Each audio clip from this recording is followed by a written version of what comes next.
Monday talk on today. Today we have Will Harman, Principal Fluvial Geomorphologist from Stream Mechanics. Will have been in teaching stream functions pyramid and stream restoration for 30 years. And today he'll talk about something really cool, which is the Arctic coastal plains, the beaded streams in the Arctic coastal plains, which is I'm very intrigued. So take it away, Will. All right, I'm gonna share my screen.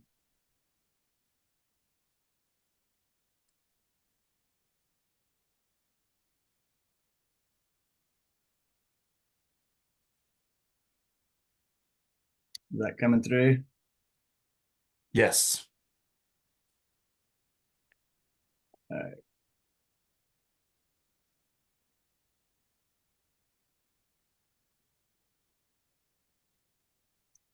all right, just getting my desktop Yeah. organized here. You All see right, that laser pointer. so yeah, I'm very pleased to do a presentation that has nothing to do with the stream functions pyramid or SQT. Actually, it has a little bit to do with the SQT, but not so much. So yeah, so today we're going to talk about assessment and management of beaded streams in the Arctic coastal plain. So first, just wanted to get you oriented because I'm guessing not too many folks have been to the Arctic coastal plain in Alaska. So if you're familiar with Alaska, your Anchorage is here. I've got this laser pointer, and as you go north out of Anchorage, you fly over Denali. Denali's here. You keep going. There's the Brooks Range, and then north of the Brooks Range generally is where the Arctic coastal plain starts. There's a couple of different kind of physiographic regions within there. But I'm going to be talking about an area within what's called the NPR, which is the National Petroleum Reserve. And there's about right where my cursor is, there's a little research place that BLM and some other agencies use called UMIAT, UMIAT. So we did some research out of UMIAT, and then we also did some research out of Prudhoe Bay, which is sitting over here. Of course, here's the Arctic Ocean. So typically when we fly to either when we fly to UMIAT, we often fly out of Fairbanks. We fly up to UMIAT, and then when we go to Prudhoe Bay, we generally fly out of Anchorage. And just wanted to kind of take you on that journey from Anchorage to Prudhoe Bay because you just think, okay, we're going to fly across this state, but it's a huge state. So I want to kind of paint that picture, and it is a state with a lot of variability in many ways, but one is just the precip. So again, we're working up here, and it's really an Arctic desert. We get less than 10 inches of precip a year where we're working, and you can see the range down here, and the coastal mountain range is over 160 inches of rain per year. So as that moist air from the Pacific Ocean comes in onto Alaska and hits that first mountain range, it just dumps. You get most of the precip there. And then when it hits the Brooks Range, you still get an orographic effect and squeezes out the remaining precip. So by the time it's up here where we're working, there just is not a lot of moisture, but it's not going to look like your typical desert when I show you some of these pictures. All right, so generally, at least if we're going to Prudhoe Bay, we fly out of Anchorage, and it's over an hour to fly from Anchorage to Prudhoe Bay in a commercial airliner at 30,000 feet. So just imagine that wherever you are, like you leave, you go to your airport, you fly, you've been flying for over an hour. Typically, you've crossed over several states by then. But here, again, over an hour flight, we're still in Alaska. It's usually a very good flight from Anchorage to Prudhoe Bay because we get to see, if it's a clear day, we get to see Denali. So this is, in fact, these are the same clouds that were in the picture before. And as we're flying, it was just, you get above the clouds and here's Denali in the background. And we get a little bit closer, whoops.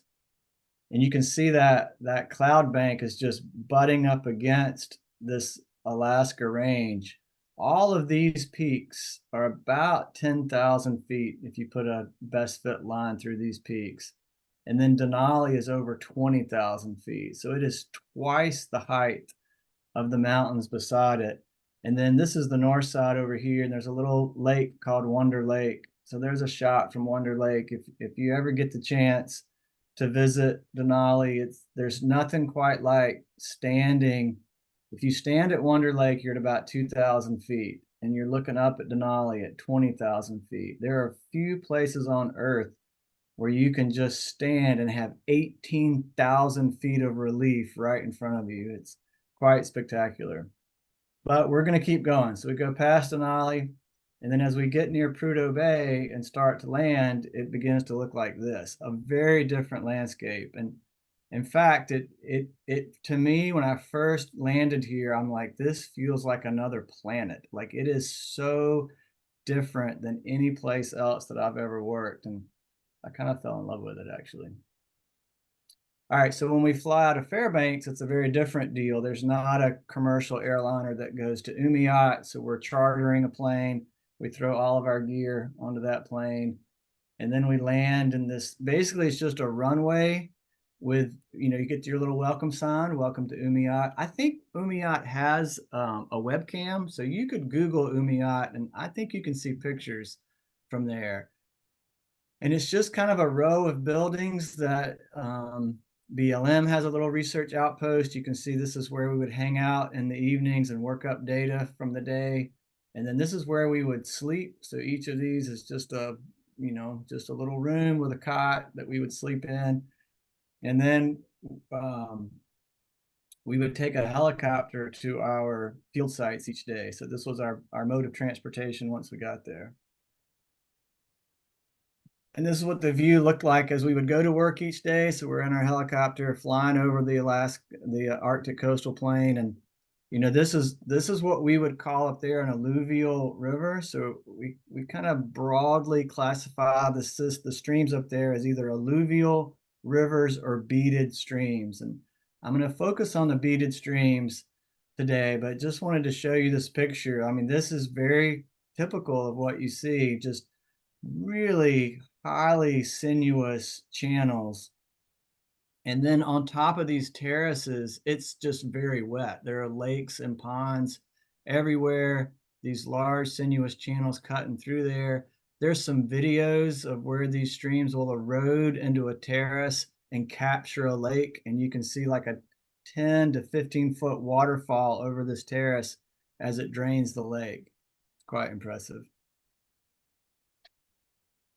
All right, so I want to just spend a minute on why these systems look the way they do. Again, kind of assuming that most of the people on this call are from the lower 48 and are not working in Alaska or are not working in permafrost regions. So we're going to take our water cycle that everybody knows, and we're going to add to it a little bit. So, we have our precip, and, that can be certainly rain during the summer months and then snow during the winter.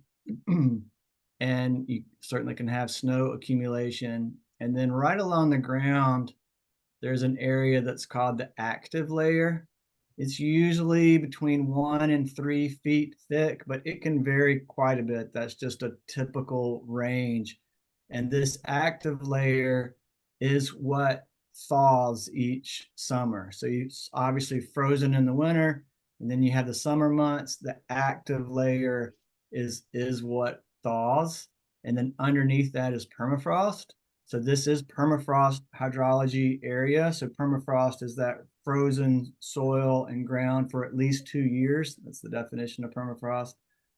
But it's not quite, it actually acts a lot like an aquitard or an aquiclude. So even though this is a very dry environment, the reason it's very wet is because of this permafrost not really allowing that water to infiltrate, into a deep groundwater system like we might have. And evapotranspiration is pretty low because it's a very cool area. You're not getting the heating and the evaporation like we would have here. So it's very wet, even though it's pretty dry in terms of not much precip. The permafrost is not, it is continuous permafrost. There is, when we get into the interior, we have what's called discontinuous permafrost, but there are areas that are not not frozen, and that's called a talic.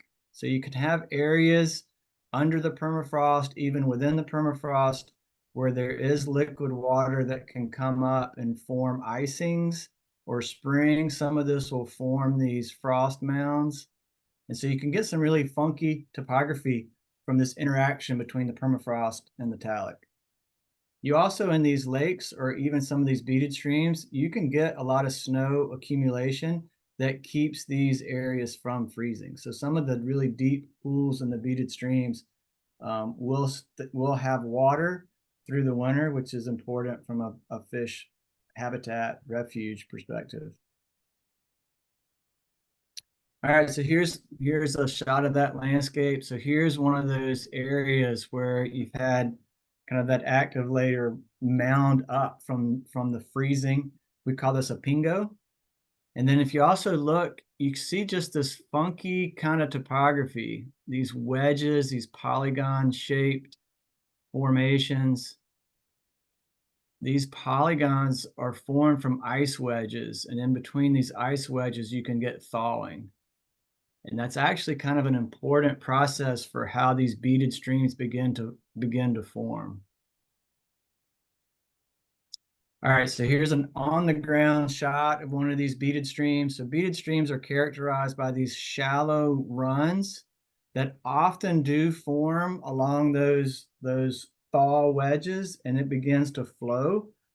And then you get what's called thermokarsting. So most of you are probably familiar with like karst geology, like limestone that dissolves from water. This is basically permafrost that is dissolving from water. So we call that thermokarsting. And that sort of process is what's beginning to create these pools. And then these pools fill up and they kind of begin to spill along these wedges, ice wedges, and then when we pull back and look at it from an aerial, they look like a string of beads. So this is a beaded stream. This water's flowing this way. So you can see these wide, large ponds with these very narrow runs. And when you look at it, generally in the summer months when the water's low, it looks like a string of beads. So it's called a beaded stream. It's very cool, generally just associated with permafrost regions. If you wanted to explore with this more, you could go to the Dead Horse or Prudhoe Bay, like go to Google Earth, search Prudhoe Bay, and then kind of start scrolling to the west, and you'll begin to see these beaded streams. They do generally form in small, and like they're headwater systems. So beaded streams typically originate from ponds or lakes with small stream orders. And as you move downstream and your drainage area increases and your slope goes down, the beaded streams transition into alluvial rivers. So again, these are typically small drainage area systems, like 50 square miles is about the max, maybe even 30 to 50 square miles is, again, as a rule of thumb, about the general transition between beaded streams and alluvial rivers. All right, so you might be wondering at this point, like, why are you there? Why would you be doing that? Our purpose, and again, this is a collaborative effort with the Bureau of Land Management, Fish and Wildlife Service, Army Corps of Engineers, some other agencies. Did I say Fish and Wildlife Service? And our primary purpose is to collect geomorphic data on beaded and alluvial streams, although our emphasis so far has been the beaded streams. We want to develop a geomorphic data set for these systems, and to start a North Slope bankfull regional curve. I'll talk a little about why as we get through that, and then to develop a North Slope SQT, which is stream quantification tool, focused on the impact side. And this is kind of why you might be like, hey, you're in the middle of nowhere. What impacts would there be? And mostly it's road crossing. So there is a lot of oil and gas development along the Arctic coastal plain. There is a road network that goes from Prudhoe Bay kind of out across the Arctic coastal plain. And so most of the impacts would be wetlands, but they do cross these streams. So this is a picture of a good stream crossing in NPRA, the National Petroleum Reserve. and it's crossing a beaded stream. I don't have a lot of good pictures from Prudhoe Bay. This is a shot coming into the air. This is in our helicopter getting ready to land at the airport in Prudhoe Bay, and it's very industrial.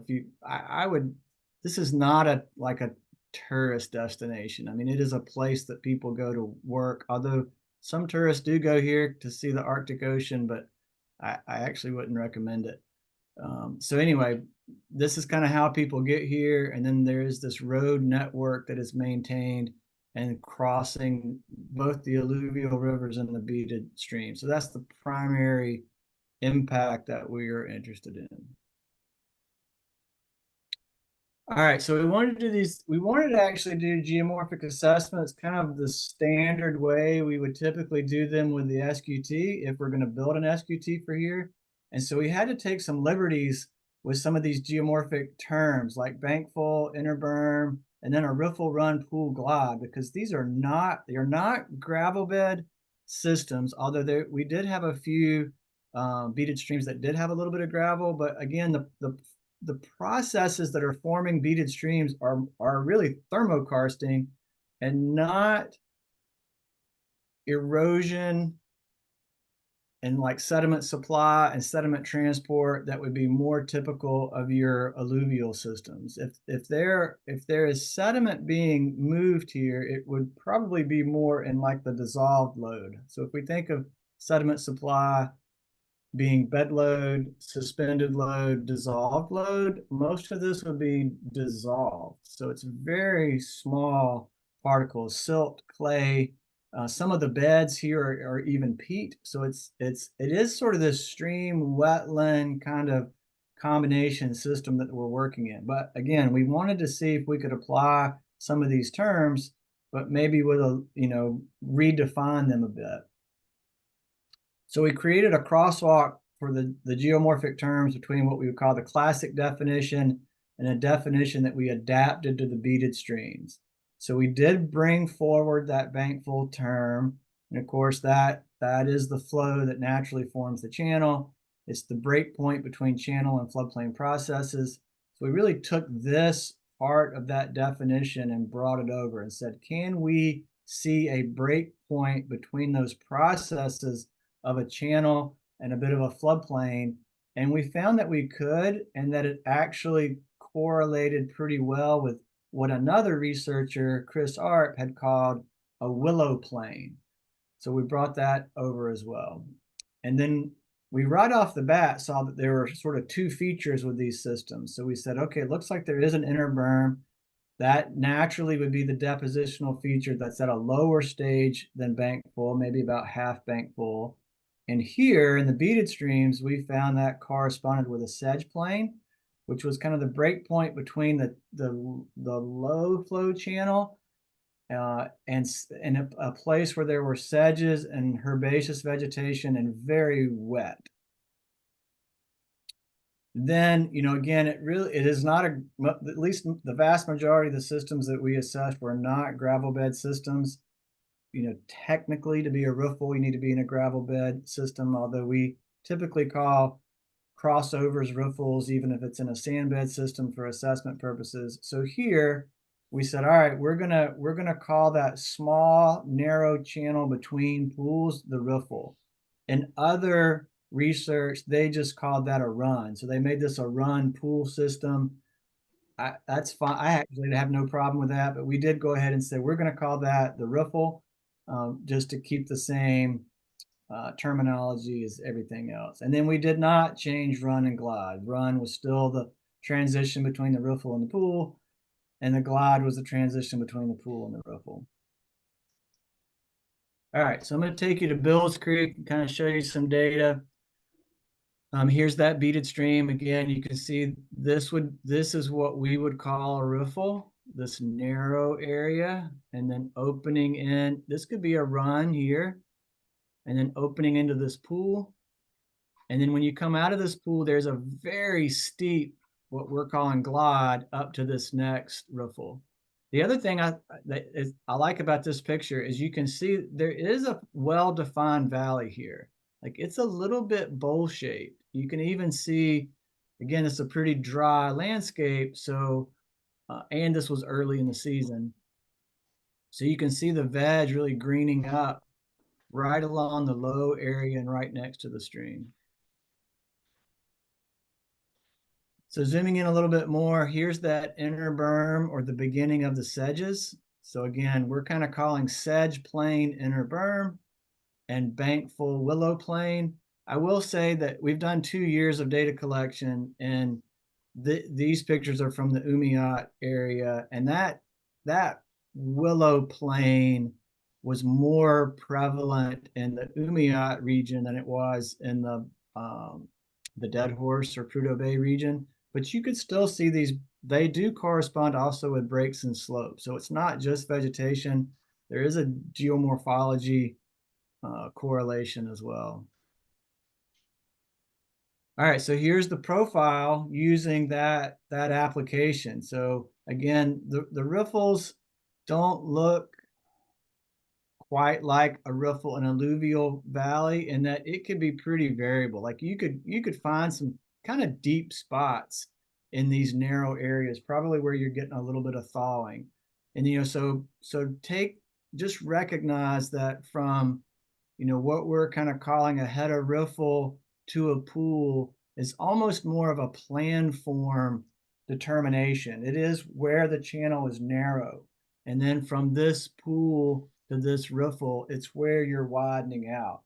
But these pools were quality depth. Like they were unlike any pools that I have ever surveyed before. I'll show you some data as we move through here. And then cross sections, again, using the same thing we would typically do, but you can see this channel doesn't look quite like an alluvial river would look. It's very, very narrow, and it can just be like knee deep. And then you're walking along in this knee deep channel, and then suddenly you're in a pool that's over 6 feet deep, well over your head. Well over my head. All right, just wanted to show this one, just kind of again getting you making you familiar with these beaded streams. This was one of my favorite beaded streams. It is a wider valley than Bill's Creek that I was just showing you. And you could kind of see, like this would be the flood prone area here, this whole valley. And it is sort of this mixture of a stream channel with this beaded stream and all these wetlands. Like to walk across this valley is very wet. And so here's not quite on the ground, but from the helicopter, you can see that same line. You just see these big pools. Here are these riffles coming into a pool. Here's another little riffle. All right, so as I mentioned, we sampled streams in both 21 and 22, and it was a mixture of the beaded streams and alluvial rivers. I'm just focusing on the beaded streams today. You can see that the top end of these drainage areas was about 50 square miles. So most of these are again, these are headwater systems, smaller drainage areas. For those of you that use the Roskin stream classification, though, they did generally break out between B's and C's. So B6 little c for most of our beaded streams. All of these are showing B little c, but we did have, I don't have the classifications for these, but we definitely did have some C's. No E's, even though it might look like an E, because using that willow plane and that break and slope gives you pretty high width depth ratios for most of these systems. So they would be more like maybe a C, little c minus, like a really flat C in some of these cases, or just a straight up C. So C's and B little c's would be the Roskin classification corollary to these beaded systems. All right, Dave, this is for you. So we did do some regional curve work. I wasn't sure that regional curves would be applicable for this region. We said we'll give it a go and we'll see. The blue points are the ones from Umiat and the red points are the ones from Dead Horse, because we weren't sure in the beginning, like, would these be the same hydrophysiographic region? They clearly are. They're plotting all within that same range of scatter. And then when we look at this equation for area, we have a very low y-intercept, which matches other places that have very low precip runoff relationships. And that exponent is right in the range of what we typically see for exponents for regional curves. So I thought that was pretty interesting, and it is different. It is smaller area than the regional curves we've developed for the Arctic, for the interior Alaska, which gets a little bit more precip, has a little bit more runoff. So kind of tracking with what you would expect to see. The big surprise with regional curves, though, was with width. I have never seen a width relationship quite like this. In fact, I mean, it shows the slope is slightly negative. I think we could just pretty much call that flat and say there's not really a relationship between bankful width and drainage area. As you would expect, most of the time, all the time, we see bankful width increasing with drainage area. But this is a pretty small range of drainage areas. And again, the process is really more of this thermokarsting than sediment transport, and that can be variable. So anyway, I thought that was pretty interesting. So we really can't use this width curve for much. And you can see that this area curve is being driven by the depth relationship, which is, as we're increasing drainage area, we are increasing depth. We are estimating a discharge curve because Fish and Wildlife Service, since we are dealing with road crossings, part of the work we're doing is testing some culvert and road crossing assessment tools, and then potentially leading to some design recommendations for these culverts. And so having a bankful discharge estimate could be helpful, but you can see that the equation for bankful discharge is quite similar to the bankful area curve. So bankful discharge is like the velocities for these systems is close to 1 foot per second. It's one of the only systems that I actually have been out there during a bankful event. And I mean, you're over your head in these pools, but it really is easy to wade because it's just such a low energy system.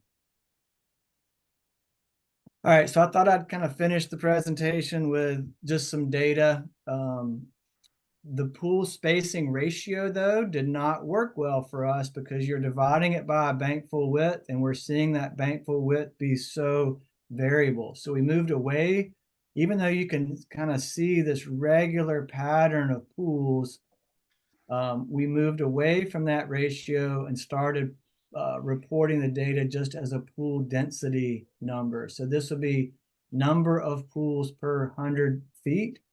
All of these are reference quality streams, and you can see that the full range of the data is between about 0.6 and 1.9, which is a little bit lower than what Art found in his 2015 paper, which was 0.6. We had the same lower number, but he was a little bit higher at 3 pools per 100 feet. And we're not quite at 2 pools per 100 feet, but pretty close. Our median value was about 1.3 pools per 100 feet. I think the pool depth ratio is one of the most interesting. So this is the max bankful pool depth divided by the mean bankful riffle depth. So we're measuring the bankful pool depth of all these pools in the beads. And that was a trick to get to because like I'd be walking in these riffles and it would be knee deep, and then you would take one step and it would be over my head. So this is, and this is pretty cold water here on the Arctic coastal plain. So you're wearing a dry suit and neoprene gloves, and I'm literally kicking here trying to get to the deepest part of the pool to take that shot. High adventure surveying. And then here's the data. So I have the data shown for each of the sites. You can see there's quite a bit of variability in these ratios. The low end, we're down around 3. And at the high end, we're up around 28, with a lot of the data between this 5 and 15. And you can kind of see that playing out. We take all that data, put it in a box plot, and the 25th percentile is around 6, and the 75th is around 13 and a half. with a median around 9. So just to put that in perspective, for those of you that are doing like reference reach surveys and streams in the lower 48, like 2 to 3 is a good ratio. To have a pool that's 2 to 3 times deeper than your riffle, that's what we're often shooting for, like in design. But in these beaded streams, it's like 10 times. The pools are more than 10 times the depth of these riffles. It's pretty crazy. And so we also reported it as a coefficient of variability of depth. So this is just the standard deviation divided by the mean. And you can say we had 2 sites here that didn't have a lot of variability, less than 30%, but all the others were ranging between 30 and just under 60%. The median here is about 52. So we also measured pools, so the pool widths compared to those narrower riffle widths. You can see those 2 cross sections again. The inner berm widths are quite low. The bankfull widths are a little bit bigger, but we're seeing the pool widths be bigger than the riffle widths. And so you can see the same, just plotting that data. So median value for the pool width, just over 2, all the way up here to 5. So again, to kind of put that in perspective for like normal B stream types, that would be like 1 to 1.3, give you way down here. And alluvial systems like C and C stream types, you might be up around 2, but it would be rare to see anything as high as what we're seeing up here. Percent riffle is another one that we often show. So you can see the histogram here. Again, kind of ranging from about 20 to 60% with a median of about 45. That's not actually too unsimilar to what we see in other systems. It's just the riffle here is very different than the riffle in an alluvial system. All right, so I just wanted to end again with kind of the so what. So again, the main, this is what we call the spine road. So this is the Alaska pipeline running here. And you have these oil wells, spread out, and then that gets processed, and all of this has to be accessed and maintained by these gravel roads. So it really is where these roads are crossing these streams is what we're interested in. So we're going back up there this summer. We have kind of a beta SQT that's pretty much there. So in August, we're going to go up and test that tool on different crossings, sort of assessing upstream of the crossing, downstream of the crossing. And then there is a crossing tool that Alaska has that we'll use to evaluate the crossing itself and see how it all works. All right, so that's all I have. If there are any questions, I'd be happy to answer them.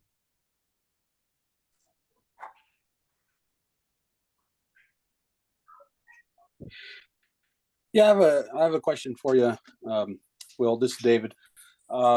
Related to the bankfull to the predictor of bankfull width based on drainage area was kind of really neat prediction, just being a straight line. Do you think a lot of that might be related to the depth to where the available water is and the difference between the vegetation zones?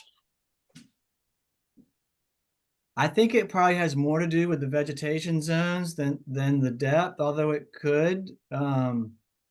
It is, again, you're talking about a system that's kind of melting, if you will, like the permafrost is dissolving, and it started with those ice wedges. So how much of that width it ends up taking up, I think, is just maybe more variable than the depth itself. But I don't know. That's my guess. It was a surprise. Yeah, thanks. Yeah, it's super cool to see though. As we put a lot more focus on the area curve anyway, and maybe this is a place where that's a good example of why we would focus more on area than width and depth. Yeah. I thought it was cool though that the exponent was so similar to what we see in other places. Yeah, and that there's a dependency on rainfall. My first guess, if somebody would have said, "Hey, is there going to be much dependency on rainfall in a permafrost region?" My first thought would have been, "I have no clue." So that's kind of neat. So Yeah. This is Eric Cromwell. How new is this science? I mean, is this a relatively new phenomena that you're seeing? You mean beaded streams? Yeah, particularly in this environment. So beaded streams are common in permafrost regions. So, you know, Alaska, Russia, they think they've done some like carbon dating of the soils and sort of based on that, the thought is that they were formed around the Pleistocene Holocene transition. So they are fairly young. But you're not seeing an increase in these necessarily. The systems you're seeing are fairly stable. Yes, they are quite stable.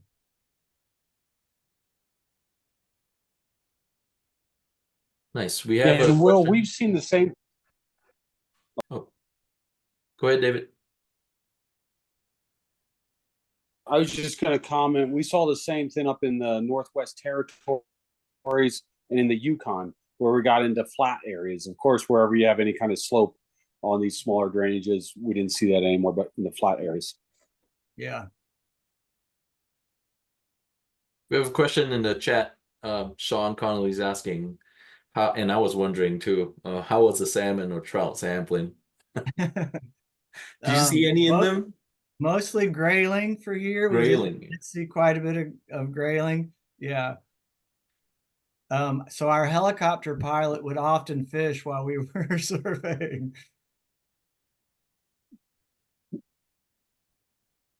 That just sounds like fun.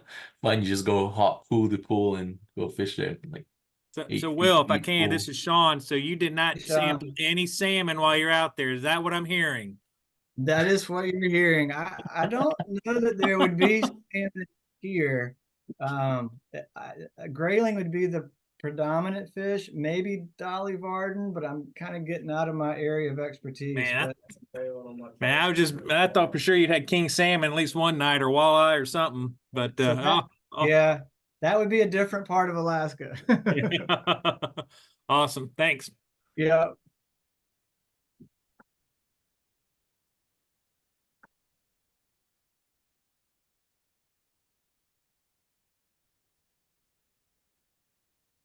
All right. There are no more questions, then you can reach out to Will. Just look up streammechanics.com to reach out to Will and ask him about all the questions. Very interesting stuff. Thank you. Yep. Happy to help. Hey, Dave, do we have an inspirational session? I didn't see that.